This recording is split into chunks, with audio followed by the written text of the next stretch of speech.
One of the big challenges with AI is that it is forcing us to reconsider everything.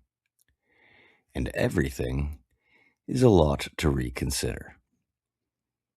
I mean, we truly are at a fascinating point in history where age old questions like what is thought, what is consciousness, uh, become relevant. And I have to say that I kind of find it encouraging that a group who normally are sort of on the fringe of mainstream business skill sets would be philosophers. There hasn't been, for most of my life, a huge demand for philosophers. However, the need for philosophers is has gone up. People who actually know how to think, who are able to question AI, because it definitely merits questioning. Um, Suspicion is a good skill to have when working with I would say. So, speaking of thinking things differently, um, turns out I've been doing video wrong all these years. Not really. The reality is that I was doing it right for the time, but the times have changed. And I had a revelation through building a couple of tools that made me realize, it's easy for me to say, hey, rethink everything. You can flip the script on just about anything, and that's true. But that's easier said than done. And I find myself defaulting to all kinds of old habits and old ways of thinking. And then every now and then, um, I'm confronted with the reality that AI completely changes one of my old assumptions, and that needs to be reconsidered.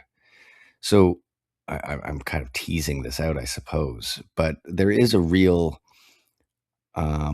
important point about AI here, which is simply this: that, and I keep coming back to this, that the actual leverage with AI is in applying AI to a business that isn't usually, that's not the flashy, like applying AI to a business isn't exciting or flashy. That's not the big model. And what is it's the workflow wrapped around it. That's the whole point behind the fundamental laziness piece that I wrote. That people, my advice, my recommendation is that you are spending the effort on the process, and let the process carry the weight instead of grinding through the same manual steps every time. That's what you're trying to eliminate: those repeated tasks, those aspects of a process, a human process that you are already doing, that is already proven. How can you make that more efficient? And this ties into this promo video maker that I recently built. So the process there with this tool, and let me be clear that again, that I was never trying to build something that was going to produce cinema grade video for your business at low cost. It was just that's a space that's not worth competing in. But I did want to create something that a standard user could use in their browser. They don't need a video editor to use, and that they, with through prompting and through guidance, could end up with a result in their browser that was better than what they could have likely done on their own. That is essentially what I was trying to do with the promo video maker, that anybody running a version of Studio J on their website with this tool could make little promotional videos for their website that were of decent quality. So here's the thing, years ago, I worked at an agency where part of my job was recording scratch tracks. The process was that the script would be written, and that would, once approved by the client, then I would record the scratch track, and that would allow the motion design to start. Uh, then at some point, the real narration would be recorded in a studio, and then the video would be retimed to match that. Most people are still doing this. Most people are still tacking on the audio up front, sorry, at the end.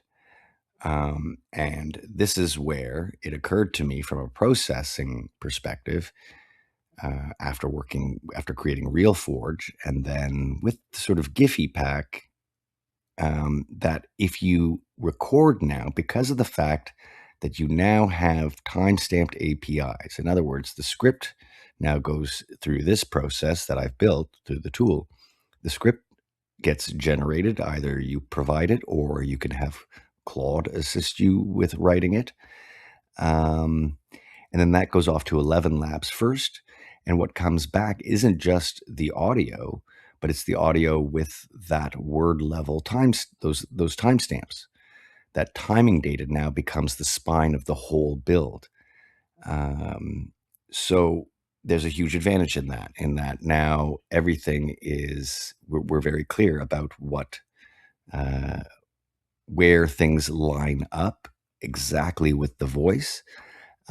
And then that allows me to sort of process that automatically. So basically, what's happening in the back end, is that from that, then I'm using Gemini to generate keyframes, little scene images that are broken up based on that timing and an aspect of the script.